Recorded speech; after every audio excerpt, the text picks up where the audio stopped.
right, just going to switch a couple things around here.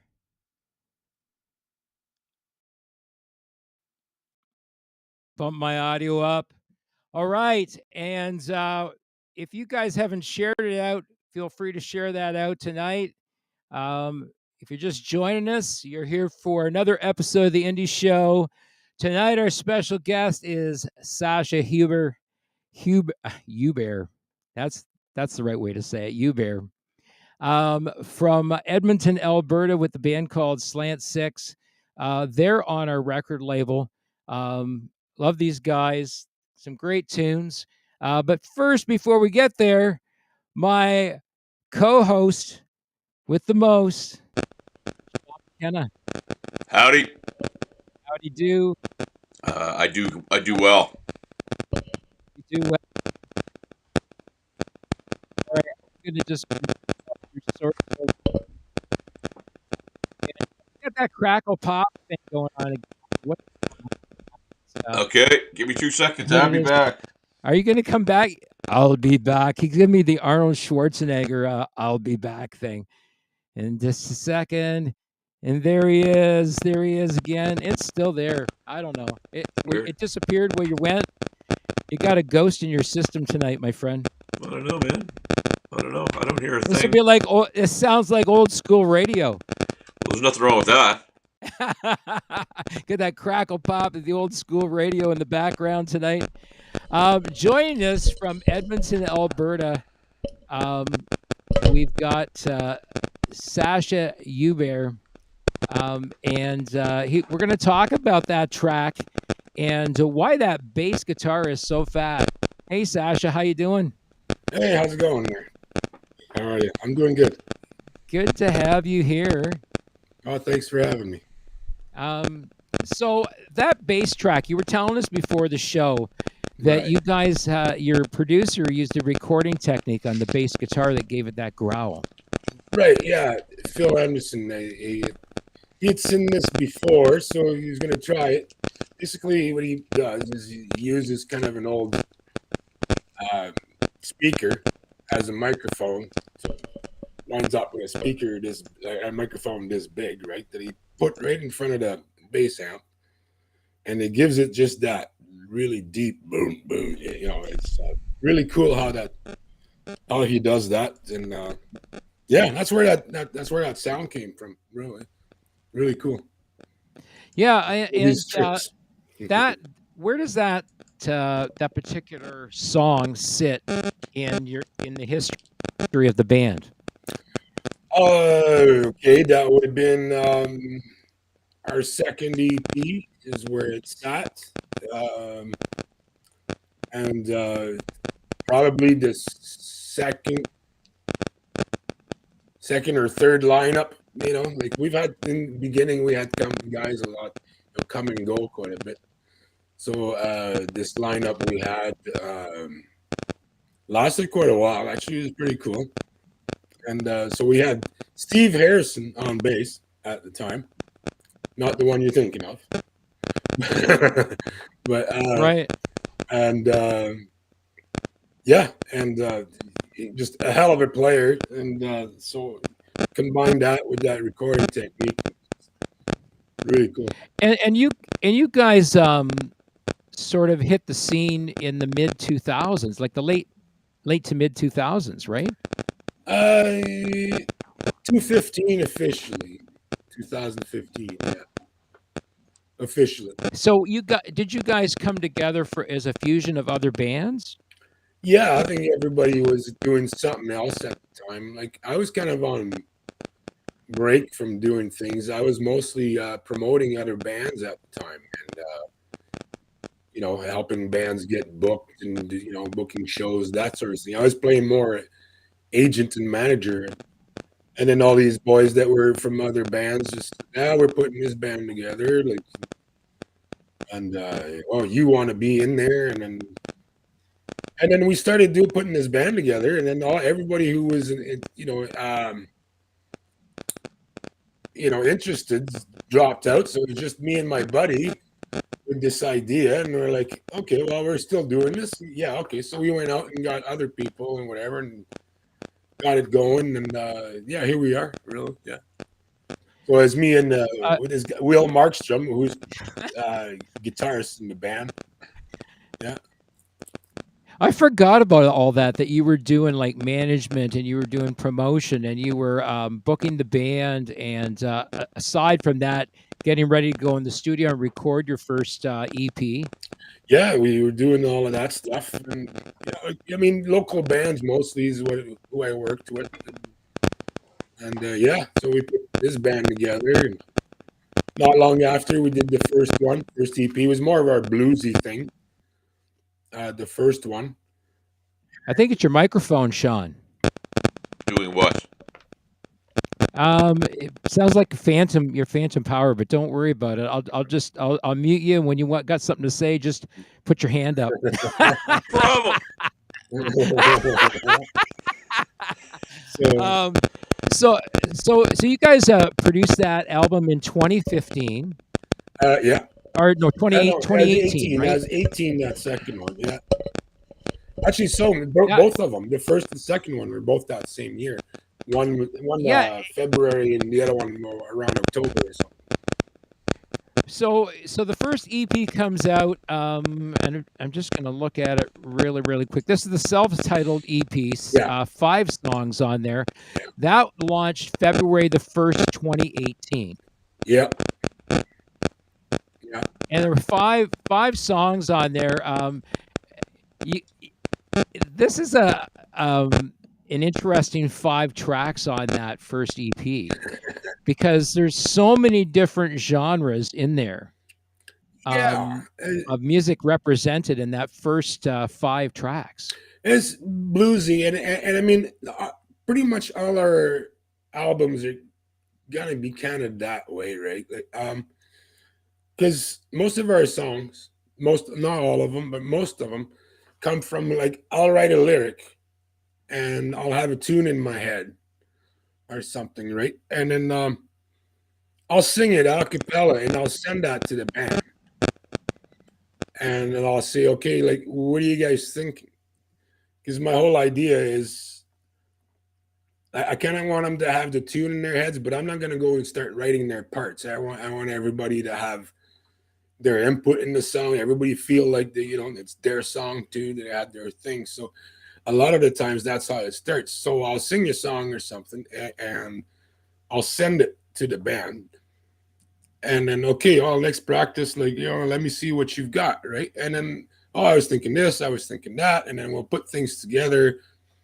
And some of the best ideas tend to come on top, right? So you'll have something totally bluesy, totally going along with what I was going, and then sometimes will have an idea that's totally out of left field. I wasn't expecting at all. But when you guys are in your so maybe we'll go that route. Right? So when you guys are in your jam room, do you record? Quite often, yeah. Not all the time, but like, something sounds good. There's ideas, there's a flow. Sometimes I'll just hit record on the button and then just review it later and see what happens.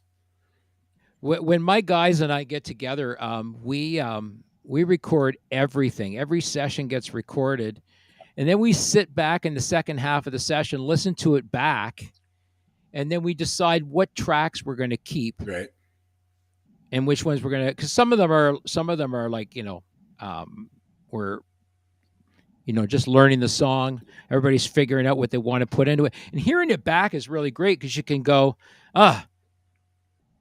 especially the drummer, because he's helping to build that bottom end rhythm of the song to keep it really flowing. And I look at the drums from our perspective as being probably the most important instrument in the band because it really sets the tone and the rhythm for our songs. Well, yeah, I mean, drums. If you're gonna have drums in your song, which what you do in rock and roll most of the time, I mean, if it ain't right, it ain't. I mean, the song is gone, right? So you gotta have the right rhythm, the right hit, and then everybody's got to play together too. So, yeah, if the drums are no good, I mean, quite often doesn't matter what anybody else will do. You can tank the song or make the song with drums, right? Right. Yeah. And Flashes of Life, the single, came out that year. And that was also the second EP called Amnesia. Right. That came out the same year. Yeah. And on Amnesia, the title track off, or the front end track on that was Flashes of Life. That's what we listened to at the beginning of tonight's show. Yeah. Yeah. Yeah. We had Flashes of Life, Amnesia on that. Centcom Man, which is totally out of left field if you've heard it. It's kind of like a Beach Boys type space age song or whatever. It was really kind of cool, actually. And we had redone a new version of Bring On the Storm on that as well. Right. Yeah, just kind of a shorter song. So yeah, I mean, that was a really cool album to do, and we that one was the first album we had gone to basement home recording. Our buddy of ours had right, and we did it there. The second one, we decided to fork out a little more money and go into like the studio. That's where we ended up, like with Phil Anderson and all that. And that got mastered by Mar Applebaum as well, out of California there. So we put some money on that one. Sean's got, I know he's got a question. Cool. No, I was actually listening to the process. I mean, it's one of those things where, so I do tracks for people. I also, I'm part of a group that's doing some stuff, and I typically use 2 studios, and so I guess, are you guys, married to your new process now of like, do you have one studio that you use? Did you prefer the home studio method? Because it sounds like if you guys put some money into it, your process is going to be a little more refined and a little more, I guess, drawn out. Well, we've actually evolved. We still work with Phil, but like our jam space now is kind of set up to record as well. So a lot of what's been going on lately, like the last EP, we did all the recording ourselves, the sound takes ourselves, and when we sent them out to Phil, and he finished the editing and the mixing on it, and then we sent it out to Mars. So basically that one went to 3 different places before it came out. Right? And we tend to be doing that one that way. We have a little more input into it that way, but we're still getting a really good sound, bringing those guys onto the team to get the finished products out. And then there's only us to blame at the end of the day, though. Fair enough. Yeah. So, we got that snap, crackle, pop going on tonight. I have no idea what it is. It's some kind of staticky thing. Well, somebody in the comments said it wasn't Sean, so I don't know what that means. I think one of my neighbors must have plugged in their electric vehicle.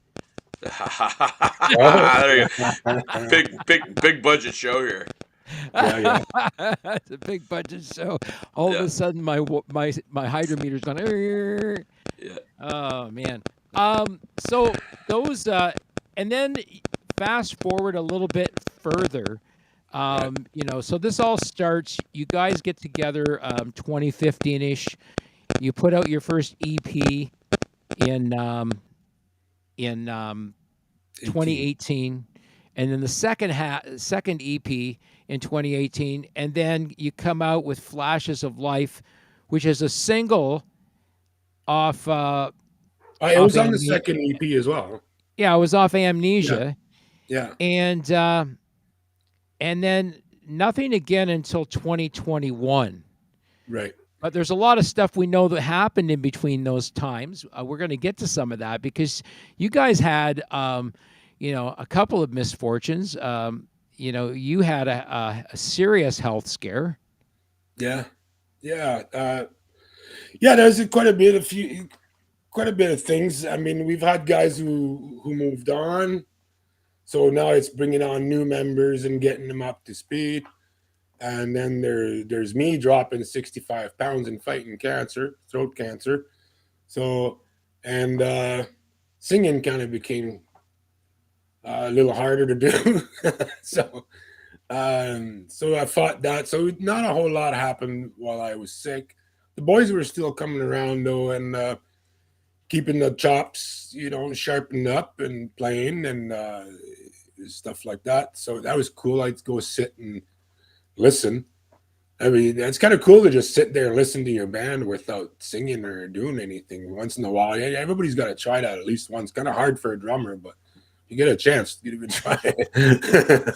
And yeah, check out your band as a spectator. It's actually really cool because you get to see like, oh, I never noticed that before. Oh, he does that. Look at that face when he does that. And there's little things that and then later you can bring it into your work, things to work on your show. But anyways, so we fought that, and then I got better, and then we got some more people lined up, and then we decided, well, let's go full bore, let's go full spin and do some more stuff. And we had some songs we had put to bed that we brought back to life, and then we did that last EP, and which you helped us put out. So right. And Yeah. and you guys had in there, I mean, you guys were shut down with COVID like everybody else. Yeah. And then you guys couldn't play any live shows during that time. No, we did. There was one, like right at the beginning of COVID. Like we had done a show. Like I used to do Rock Slam. I don't know if you remember Rock Slam. I used to put out, kind of do basically just a little festival that I would put on every year. I would call it Rock Slam, and we had done one just before COVID hit, and that was pretty much the last show. And then during COVID, there was these guys that were doing these tours with different bands and all of that stuff, and then they were coming to Edmonton, and they asked us to headline it, and we were like, well, did we do that? And whatever. And they had it worked out where they could actually get away with it. So we did this one show during COVID, but that was it. Really? Yeah. Wow. Yeah. Yeah. I mean, and then in 2021, you guys come out with "Sweat Off My Brow," Yeah. which is off the Renaissance Right.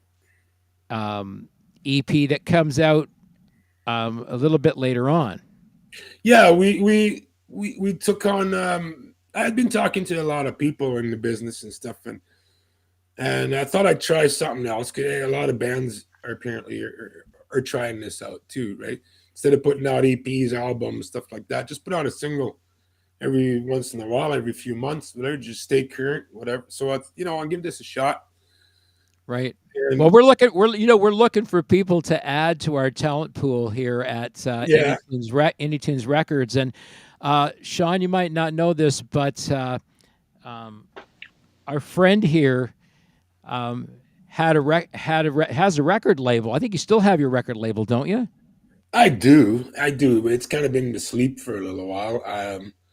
I haven't done a whole lot with it since after COVID.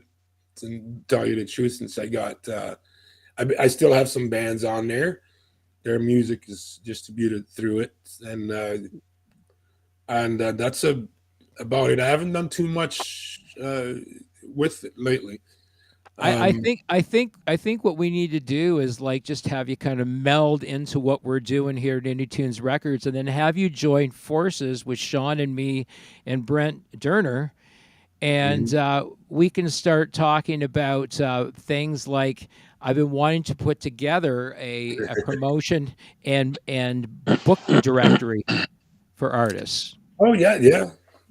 I mean, that's definitely something I would consider, and I have to talk to the artists that are still on the label, see if they're interested, of course. And I'm sure they would. I mean, the one thing I managed to do with that is get a good name, right? Like, I'm not a well-known name, but the people who do know me, I mean, respect the name. They like it. They're good. I'm trusted. So the bands probably would come with me if they're interested in. Right there, there's some talent. There's some really good bands there. What I'm liking is that we released Renaissance on May 13th, of this year. Yeah. And the entire EP5, I like how you guys do them in EPs, but I think we got to start releasing single by single by single, because I'll tell you, we've been getting a lot better results and higher levels of engagement from listeners when we release singles. Well, that was the whole idea, right? At first, I put it all into singles. That whole EP came out in singles, 3 months apart, and then we decided to put out the compile it and put it, offer it as an EP. Right. And I think it's a good recipe, because putting out singles, you stay more current.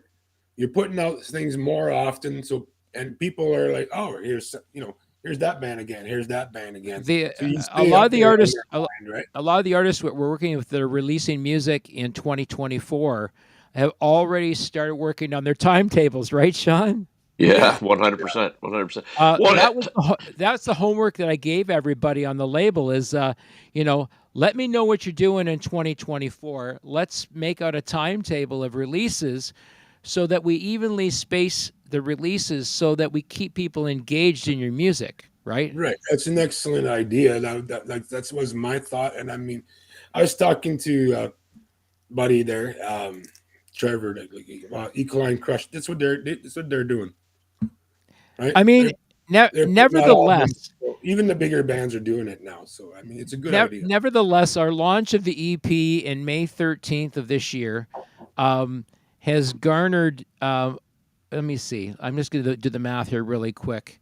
That's 31, 41, 50. So it's garnered almost 60,000 streams since May 13th. That's good. Yeah, and the Getting Out, I love Getting Out, and I like the artwork for Getting Out. It's pretty cool. Nice.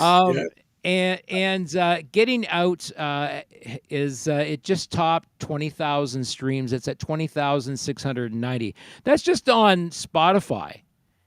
Yeah, I know it's out other places too, but Spotify tends to be the numbers that you keep an eye on. I got to go and do an examination of your analytics again and see what analytics in there we can sort of exploit. I just had a couple of meetings with other bands online. We talked about that, like the importance of putting together a game plan for upcoming. And so everybody that I've been talking to, I usually leave them with 5 things that they can work on. Right. One of the top things in the 5. What do you think? One of the top things in the 5 that I think is important for artists to do on a regular basis. Oh boy, there's only one thing. Well, no, one of 5. One of 5 things. But what do you think is the most important one? I don't know. I keep writing. It would be something I would say, but I mean, yeah. Right. And so from a writer's perspective, keep writing, because we're going to want to figure out what your timetable is for releasing music. And if you continue to write, then it gives us a great expectation of trying to figure out when we're going to release. So that's a good one. The one I see that's really important, and a lot of artists miss the mark on this one, is stay engaged with your followers and the people that support you. Don't leave them while you're busy doing all your other stuff. Do some level of engagement. So I was saying, do a reel once a week and direct it towards your followers, right? Hey, this is what we're up to this week, or this is what I'm doing with my life this week. And I think it's really cool because people start engaging with you as a person, not just as an artist. Yeah, I think it's out of mind, out of sight, right? So, I mean, the idea is to stay in mind, but just don't go on there with nothing to say. So that's why I say sometimes keep writing, so you have things to present to people, and just let them know what's going on. Even if you're not presenting a new song, you can let them know when's coming. Let them know about your T-shirts you just made. Let them know this. Let them know where your next show is. Let them know that you're jamming and you can't wait to see them at the next show. one of the most effective ways to do that, and it's really quick and easy, is to do a very quick off-the-cuff 30-second reel. Yeah. And the thing about it is that you can use your own music as the background music because it's available. All of Slant 6's music is available for you to use if you're doing a reel or a short or whatever. You can download it on Facebook. You can download it as part of your video work if you're doing shorts on Instagram. All of our artists' music is available on all those platforms, including Snapchat as well as TikTok. TikTok, yeah. I'm not a TikTok guy, but I better be. Well, there's a lot of people. There's a lot of people that think they should be on TikTok, and you know, Instagram is a great place. Yeah, our music is on TikTok, so you know. It's there. It's available. Music's everywhere. It's everywhere. Yeah. We got a. I mean, you guys got a nice catalog of music out now. Overall, when I take a look at how things are doing, every track off every song is getting some play. Flashes of Life, the one that we played at the very beginning, right? It's got right now it's sitting at 12,604 streams. Yeah. You know, you were talking about getting out earlier, and it's funny. Was it last week? I think it was last week. Somebody was saying, listening to your song Getting Out, and I went through that. That's the very same thing with my ex. And I was like, oh. She goes, thanks a lot, for writing that and everything. And I was like, okay, well, I'm glad you related to that, and I'm glad I did something for you, But it's not about our relationship at all. At least in the way I wrote it, it wasn't at all about our relationship. But that's how that person received it and related to it, and then loves the song for it. So I didn't contradict, right? Okay, well, however the song works for you, then that's what it means to you. Then that's good, awesome, right? But to me, it was more of a political thing. So. I'm gonna put this. I'm gonna put it the artwork for it out there because I just found it. So I've been searching madly for it here. So I'm gonna share the screen. Where are we here? There we go. So there it is, right there.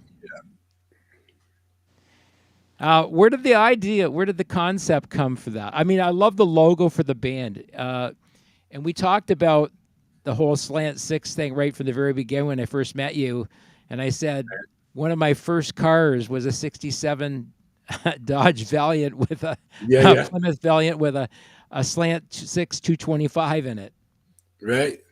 I mean, yeah, we're all car guys, love old cars when we started the band. So kind of where the name came from. And that artwork there, our drummer, Chris Pijot, does pretty much all our artwork. And he's the one that came up with the logo. And that artwork you see there, that was his idea too, because he told me, he says, what do you want on this? I said, just give me something that means I want to leave this planet because I've had it with this world. He says, okay, gotcha. So that's what it came back with. It's pretty trippy, man. I love it. I love it. It's great. I like how the world is kind of blurred in the background. Yeah. It's not a pure image. There's a space shuttle heading out behind you, and you're getting out. You're just getting away from it all. Yeah, yeah. That was the whole point. And if you can zoom that close enough, you'll see he actually used my face on there. That's actually me on there. So it is. Yeah, you stuck I love that. What a great concept for art to go with a track. Yeah. So you guys have got some really, really great concept art here. I'm going to try and flip through them here. There's one there. That was the single Missing You. Right. Yeah, he put that together as well. And that was actually from a picture we took outside of we were outside a studio. I was taking a break between takes. And then he just worked it over and came up with this. I like it. It's pretty cool because it looks like you're set in the West there, man. Yeah. Yeah. Yeah. I love it. I don't know which direction I'm going here because everything just went sideways here. So I'm just okay. So there's a That's a piece of band artwork break. Yeah. there. Yeah. That car is sitting in Willie's garage. Man. Willie's the one on the if you're facing the picture, the one on the far right, and that car Okay. belongs to well, to him now. It was his father's who passed, and he Now, still has Willie's that still car. is he still with you guys? Willie, yeah, he is for now. Yeah, For we'll see. now. I mean, Ouch. no, Who it's came up with because who came up with that? Chris, the drummer. Yeah, I love it. It's like it's some really, really great art. yeah. No, I just what I want to clear up about Willie is that Willie's got a bunch of stuff going on, personal and everything, and there's been there's some issues, so he's thinking he may have to step down for a while, or so. Right. Now, has Hopefully, everything anybody goes well for him. that's ever left your lineup come back? Actually, Will did. Oh, Will there was you go. Will was in the original lineup.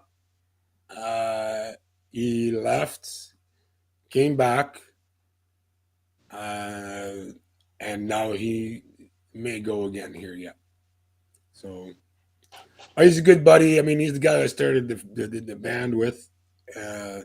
Always will be a buddy. Just, I mean, but there's those things that happen in personal lives, and I mean, we're not going to begrudge that to anybody. Okay. That's how life goes.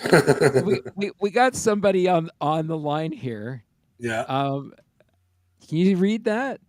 That's Tayson, my daughter. She says, "How did I not know that?" LOL. About Willie? No. About Willie, I guess. Yeah. Well, actually, Willie's in another project with me and my daughter. A little band we started, Superstitious. And Okay. so me, my daughter's on keys, and hopefully she's going to start singing soon because she sings better than I do. Okay. And she then says, Willie's on guitar, and then her boyfriend Isaac is on bass, and then we got this drummer named Dave. so What'd she say are we going to be releasing some music for you guys?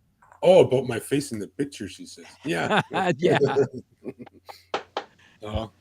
What's So that? are you bringing another band on the label? That's the plan. Yeah, it's brand spanking new though.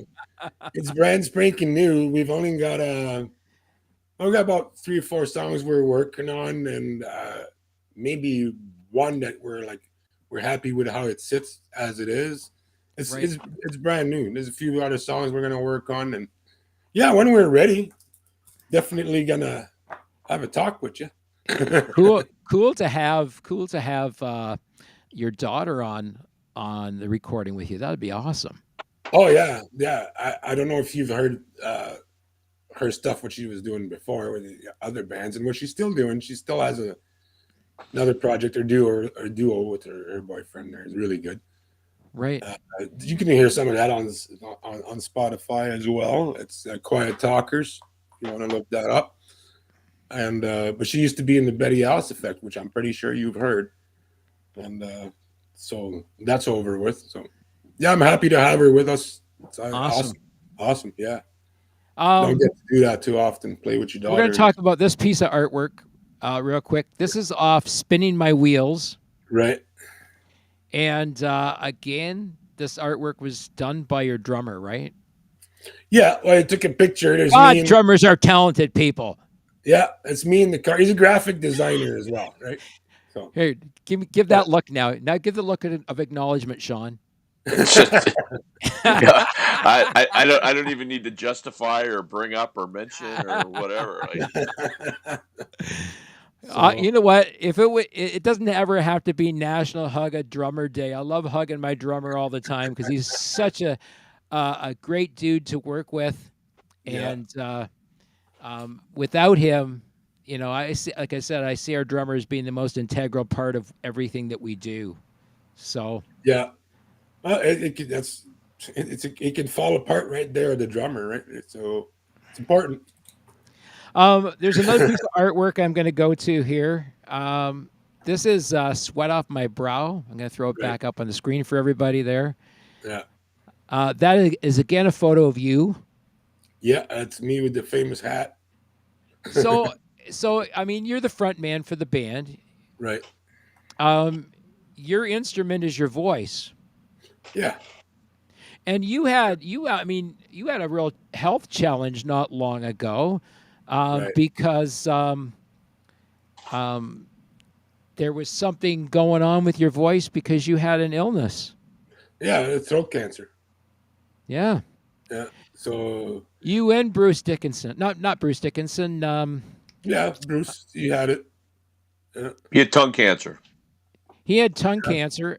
The tongue cancer. Oh, okay. Yeah. But I'm not thinking of Bruce Dickinson. Judas Priest. Oh, I'm not sure which one had cancer in that band. I tell you the truth. I thought the singer did. No. I didn't think so. I don't know. So Rob Halford didn't have cancer? He had cancer, but I think he had like prostate cancer or something. Yeah. I think that's what you guys talk for a second. I'm going to look that one up. Yeah, well, how about we pep it up here a little bit? So I mean, it got you. Obviously, you go through that, and is there any sense of, gee, is my voice going to come back? Is it going to come back the same way? Was some of that going through your mind? Definitely worried about that a lot, and I tell you the truth, I'm still working on it. Right, because it came back little by little, and some of the higher notes. Not that I was like, ever like hitting like super high notes, but some of the higher notes I was hitting, I don't quite have them back. I'm just starting to get at them, but I'm finding I don't hold them quite as well as I used to. But I'm working on it. It's actually relearning to do that stuff, right? But for a while I didn't think it would come back at all. I was really kind of worried about it. Yeah. So, in terms of that, so what was your recovery in terms of, your doctor tells you, don't use your voice. What was the time frame where you could actually start making noise to come back? I don't know that I followed the doctor's directives on that. Basically, I just kind of tried it out, and I didn't push any further than I would go, but I would just go sing and then just do a little more. When I felt a little more comfortable, when there was more room, I would push a little more. And basically, once I was done with my treatment, probably I'd say about a year later, I was pretty comfortable. Yeah.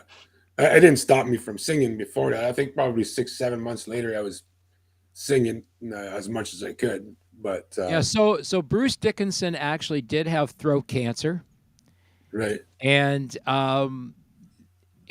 Rob Halford had prostate cancer. So I don't know if you're looking at Wikipedia. Are you looking at Wikipedia? Nope, I'm actually looking on their websites. Okay, so I will. Not that I'm a book salesman, but I have the authorized and the unauthorized biography of Bruce Dickinson. And he talks about an entire chapter of having tongue cancer. Oh, okay. Well, they took a chunk of my tongue out, right? He gave an interview on Billboard, and on Billboard he said that he thought it was throat cancer. Oh, okay. Well, that's what I thought too. Don't make me do this, Ken. It might be. We could be on this one all night. It could easily be both, because as part of my treatment for my throat cancer, they took a chunk of my tongue out. Well, it's all joined together, right? man. It's all joined together. Yeah. So they would have done an MRI on you. Oh yeah, yeah. And everything that glowed, they're going to want to get rid of. Yeah. Yeah. My dad is a massive survivor of pancreatic cancer. I told you about that, right? Yeah, you mentioned that. Yes, for sure. My dad had pancreatic cancer. I think he was like stage 2 pancreatic cancer, diagnosed at 61. He just celebrated his 96th birthday this year. Right on. That's awesome to hear. Yeah. So, I mean, it's crazy to survive that long from pancreatic cancer because, I mean, typically it's like 5 years. Yeah. It is. Yeah. They must have got your cancer early. Fairly, yeah. Fairly early. I was sick for about a year, not knowing what was going on before the diagnosis came down. So, Right. And then, yeah. So I don't know. It was still fairly like, easy to take care of, but yeah, it kicked the shit out of me for a little while, but I won in the end, I guess. Your voice seems to be coming back a lot stronger. Like just talking to you now. You said you woke up feeling like crud today. Oh yeah, yeah. Well, I was. I've been up for 3 or 4 days doing a bunch of stuff like for family and family issue going on. Yeah, I woke up this morning and this was be the first day I was going to relax, and I wake up and throat felt like crap, nose all plugged up. I thought, yeah, of course. This is the year for it. Everybody, I think everybody's either gotten a cold or influenza. Some people with COVID. Yeah, it's been a mixed bag for everybody this winter. It's That's really for weird. sure. Even people who don't catch COVID, if they're sick with a cold, it seems to last forever and ever. Where it used to be just a few days and you get over it. It seems everybody's sick longer and longer now. I don't know why. Yeah. Maybe it's just my group of people getting older with me. I don't know. Well, Canada is one of those countries that's highly affected for our immune systems because of the lack of sunshine. Oh, yeah, that's probably part of the problem. This past year was a problematic year because we didn't get a lot of days of really good sunshine. No. And I mean, in the winter here in Edmonton, I don't know about where you're at, but I mean, if you've got a 9 to 5, you're going home and you're going to work in the dark, you're coming home in the dark. If you work indoors, right? So you spend the whole winter. All that stuff messes with your circadian rhythm, that's for sure. I got another piece of artwork I want to show you here. This is Flashes of Life. Right. Yeah. I like the theme there. The light behind you guys in the background. Yeah. That's pretty cool. Yeah, that's again, Chris added again. Yeah. I mean, the whole idea of the logo, it's supposed to be kind of a hood ornament, right? Right. And so yeah, he was trying to just play with the eye on that one, right? And he goes for that quite a bit. So it's a lot of fun what he comes up with. So. Yeah, he comes up with some really unique stuff. I think we did that one already. There's another version of Flashes of Life. Yeah, that's almost the same picture, pretty much. It's just he changed the backgrounds on it. Yeah. So that is the artwork from the single. That's the artwork from the EP, right? No, the EP was me in a doorway. If you look at it. Oh, right. Yeah. Right. I forgot about that. Yeah. Falling off right here. That's falling off. Yeah, that's Amnesia. That's it. Yeah. That's Amnesia. Who is I can't see this. There's somebody here that's like lighting up the chat. I can't see who. Dude Real 23. 58. 58? I don't get it. I don't know who this person is. Do you even? I don't know. Who is Dude is Real? Let's see. Who? I don't get it. I think Dude he's is Real. I don't get it. 5'8". I mean, I think this guy's spamming us. So much auto-tune. No, never use auto-tune. No, don't use auto-tune. So this is the artwork for Amnesia, which is really, really cool because that's you from the back. Yeah. Entering a door with a single light over top of it, and of course the Slant 6 logo up above you there. Very cool. Very, Yeah, very, very, very cool concept art. yeah, thanks. So when you came up with the title for that, Which one? Amnesia. Amnesia. Well, it's from the song. Like, we had a song called Amnesia on that EP. Right? And basically, we named it Amnesia. Actually, just thought that was the track that was gonna do best on it, really. And it didn't quite go that way. Amnesia did well, but it wasn't. It didn't turn out to be the one that did the best. Flashes of Life actually did way better, but that's how that goes. Yeah, I mean, Really, I there love was not a whole lot of thought behind it. I mean, so we've got recording that spans from 2018 all the way to 2023. You guys can find Slant 6 on our website. We have their entire library of music there. It's on all download and streaming platforms, so you can get their music on all those cool places. We really like it when people stream people's music on Spotify because it helps for a number of reasons. And Sean and I are probably going to talk about that a little bit more on our wrap-up show for the end of the year. That's coming up in a week's time. And we're going to talk a little bit about the good, bad, and indifferent about Spotify because there's as much good as there is bad about it. And some of Spotify's more recent business decisions, if they do some of the things that they say they're going to do, then they could end up making the streaming service a little bit better for everybody. It's not going to help with the remuneration thing, but it's going to help artists to get data about who's listening to your music and where they're listening to your music. What age group and what demographic that these people fall into is really, really important as you're trying to build an organic fan base. It informs so much about how you can go about building an organic fan base if you know who's interacting with your music. Right. Yeah. Yeah.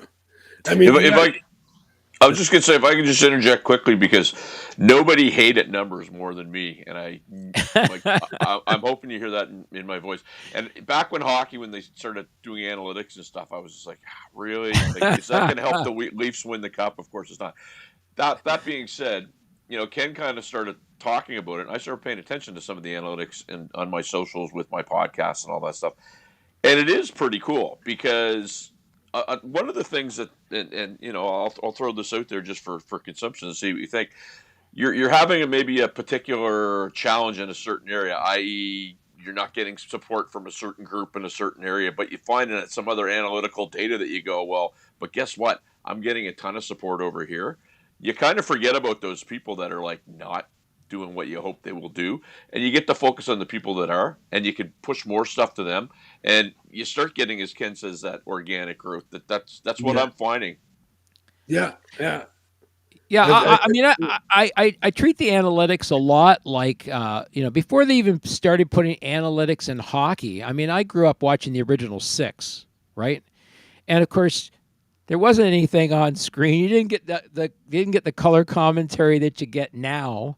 Where they give you everything but the player's underwear size. So I used to keep my own analytics when I'd watch a hockey game. And I used to say to my dad, I've said this to my dad for years. My dad and I still watch hockey together. And I said, Dad, the shots on goal, the number of shots that a team can get on goal is guaranteed that they are going to score a goal. The more shots on goal, the likelihood you are going to score a goal, and you're going to likely win that game. If you have more shots on goal than the other team, you're likely going to win. Yeah. Statistically, yeah. It's one of those things that you look at, and it's sort of the same thing when I look at the analytics behind, our artist music. So. We try and meet with artists on a regular basis and talk about those things. Like, what is your demographic? What do you think your demographic is? That's the first question I ask the band before I even give them the stats. I go, what do you think your demographic is? Well, the bulk of our followers appear to be, 30 to 45 or up, usually male. But there's a span from 18 to 60 or so. But most of them seem to be in that 30 to 45 group. But I find that most of our listeners, when I look it up, I've looked this up, and Brazil, New Zealand, and Australia and Philippines are like the most of our listeners. Then it goes USA and Canada. And so you've been paying attention to those. Well, so that's interesting. Yeah, there's European followers as well, because like we've been on the radio there, we've done well over there. But the highest numbers have been like Brazil, New Zealand, and Australia. I mean, we've never gone there to play yet. And it's really interesting. Like we've had number ones in Australia, where we were having trouble getting on Canadian radio. It's really interesting how that worked out. We do have radio guys to thank for that, but when you listen to this, you pay attention to those demographics. Where do you think your mean age demographic lies? Well, yeah, it seems to be the bulk, 30 to 45. So actually 36 to 44 is 33%. I'm actually looking at your stats right now. Okay. Right. And 40 to 59 is 24%. So that group from 35 to 60 makes up the bulk. But you guys also have a demographic second to that, third one, or that second demographic, age 28 to 34, 18%. Oh, okay. That's cool. you've got a higher end split of male listeners over female listeners. Why do you think that is? I think maybe content or a little more like, a little harder rock, maybe not so dancey. I don't know. I'm not sure. It's an interesting demographic to discuss, right? Because I do find that our slower songs, like our ballads, like "Missing You" and "Sweat Off My Brow," are preferred by women. You've got listeners. You guys have listeners in the Philippines. You got listeners in Greece, Nepal, Spain, Estonia, Ukraine, Germany, Czech Republic, Switzerland, Slovakia, Portugal, New Zealand, Mexico. Canada and U.S. are your top ones. Oh, they're top ones now. Okay. See, Australia used to be the top. So, yeah. Right. As of right now. Yeah. As of right now. Canada being their top one. Actually, United States is ahead of Canada. So, I mean, you guys could probably tour down in the U.S. Yes. Yeah, it's been like that for a while. We've always had more listeners in the U.S. than locally here. Yeah. Right on. Any plans next year, 2024, to play live anywhere? There are plans to go. Where exactly, that's not set, but definitely we're getting out there. Yeah. We're getting back out. There's a music festival next August, and it fills up really quick. It's called the Mile of Music Festival. It's in Appleton, Wisconsin, and it's 3 days of nothing but independent music all up and down the strip there. It attracts upwards of 70,000 people over the 3 days. That's awesome. Can you, if you can, maybe send me that like over messages and. I can. It's called mileofmusic.com, and it's in Appleton, Wisconsin. It's a great festival. Even if you don't go and perform, you should go down there to the festival and take it in. Yeah, meet some people, check out some music for sure. They built a 5,000 seat outdoor amphitheater for the bigger shows. Nice.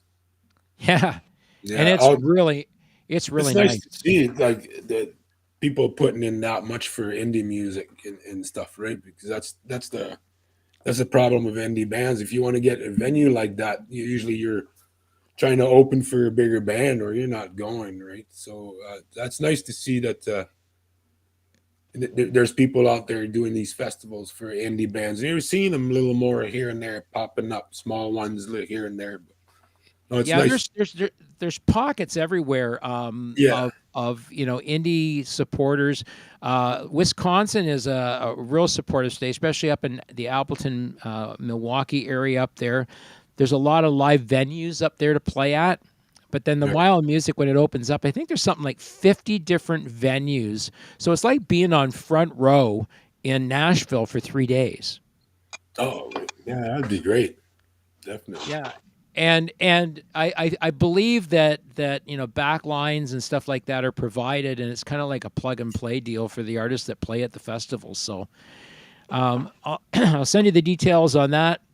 Awesome. I'll post it in the chat down below as well, so people can see it. Sean, you got any closing questions for Sacha? We're coming up on the hour here. Wow, that was quick. Well, I know, eh? just to comment on the stats again.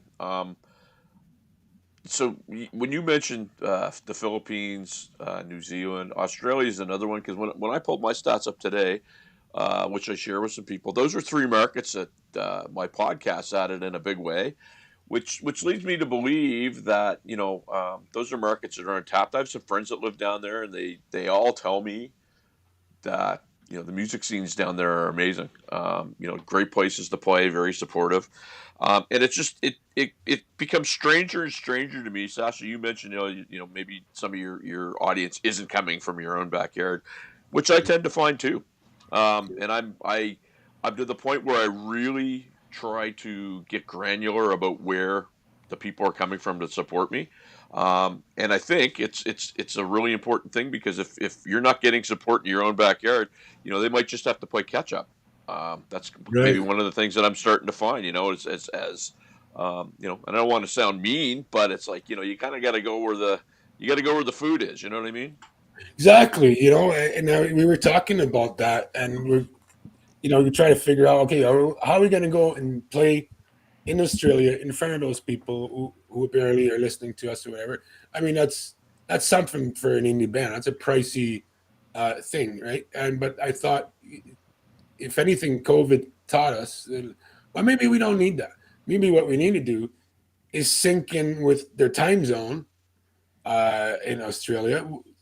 We'll just play there, go live from our music room, and it'll be Well, catered to them. So maybe we have to be up at 3 o'clock in the morning doing a show so that they can see it at a good time. But we'll do that, right? And just I'm not going to give you any super. I'm just going to give you high level details at this point in time. But TUNZ Records is looking at expanding our reach into the U.S. market. right. I have a meeting coming up with the director of business development for the Tennessee Entertainment Commission in Nashville, the week of January 8th to the 12th. And we're going to Awesome. be going out for lunch with him and talking about what TUNZ Records could bring down to the Tennessee music scene. And of course, he's highly interested in talking about doing mini tours for independent artists throughout the state of Tennessee. That And sounds awesome. there are a ton of venues from Nashville all the way down to Chattanooga. A ton of Yeah. venues. So could you imagine if we could get a mini tour down in the state of Tennessee? That'd be awesome. I'm all over that. Well, that's where you might be very instrumental. You might be pulling double duty because you've got that history of being booking agent and promoter. Yeah. Oh yeah. I mean, I'll do that. I mean, that's not a problem. I'll do that. I'll go play. I'll go book. I'll go help out in any way. That's my thing, and that's another thing, when you get over certain illness, change your life a little, your way to look at life a little bit, and for me, it's become a lot less about chasing a dollar and a lot more about getting those things done that I've always wanted to do that I've put on the back burner. And that's what my life is about now. The bucket list. Hey, the bucket list and then some. It's Right. more, it's like live to have fun and enjoy your life and don't think so much about what they might bury with you, which they won't. Yeah. That's kind of like me and motorcycle riding. That ride, the whole Yeah. ride to live and live to ride thing, man. That's me. Yeah. Yeah. No, I totally, yeah. And that's, I think that's why I could relate to you're getting out, artwork so well, because, all of us need something that we can immerse ourselves in where we kind of just forget about all of our troubles. All that And it every kind of melts away for a while, right? Yeah, because everybody, it's like the world seems. If you think about it too much, if you concentrate on everything, the politics, the this and that, and whatever, you got to go nuts because it really does look like it's going nuts out there, right? So you got to. You want to know what though? Just quickly, I'm glad you brought that up because that's the way the system works. Like one of the things I haven't watched hockey in 4 years. I haven't really gone in any sports things, and I fell asleep last night watching a sports thing. But I don't typically go on mainstream media, and it's really funny that my attitude towards that stuff has changed because it's not geared to tell people that hey, keep your head up, things are looking better. It's geared to make them afraid, right? Yeah. And really not do things. And it's too bad because if you're one of those people that offer an alternate view from what mainstream media is giving you, you're almost treated like you're insane. You should be in a mental institution. When in actual fact, you're who they should be listening to. Right? Yeah, yeah. You're the one staying sane and away from all that nonsense. It's funny. This year, our 23-year-old daughter took an interest in hockey big time. Yeah. To the point where she twisted my arm to get a subscription to Sportsnet so she can watch all the hockey games, and she watches almost every hockey game. And I'll get in there sometimes and I'll make the odd comment here or there. And we're going to watch, I think, Thursday night and Saturday night. Some good hockey going to be on, so I thought, what the heck, right? So. But here's the problem, not to turn this into a sports show. However, the NHL is totally set up to capture the American market. They've already got Canada. They don't care, right? So it's like I talk to people, and it's like, this is like, I can't watch hockey anymore because it's like what used to be a good play is now considered a penalty. I coached hockey. It's frustrating to watch. Nothing against my fair friend in Edmonton, but I started a new drinking game where every time you hear McDavid, you take a drink and you usually gasp by the first same thing in football with you watch the Kansas City Chiefs and how many times do they go do Taylor Swift? I get it, right? I get what they're going for. And that's kind of where it's going. I mean, they want to have everybody in a pod, everybody in a herd, and again, I've been avoiding that, and that's one little frustration in my life that's gone, and it's been quite nice. It allows me to focus on other things. So I'm glad you brought that up, and I got a little bit of a rant there. I didn't mean to, but it was good that you brought that up. All good. Yeah, I mean, there's a lot of things that are going on right now, and sometimes you just got to learn to tune some of that craziness out because there's always going to be stuff going on in the background that's always going to be that white noise. And at the end of the day, music for all of us, to me, is oftentimes a way to escape that everyday doldrum of all the stuff that's flying at us, whether it's just life hitting you straight in the face. And you know what that's all about because you've had a busy week. Yeah. Music is where I think for me, that's where the conversation is going to be. And I'm going to avoid all that nonsense conversations everybody's are having nowadays out there. It doesn't really seem to matter what you're talking about. If you're if you blew a stop sign and you're having a conversation with the guy, eventually it's going to come up whether you're from the right or from the left. And it's just like, what?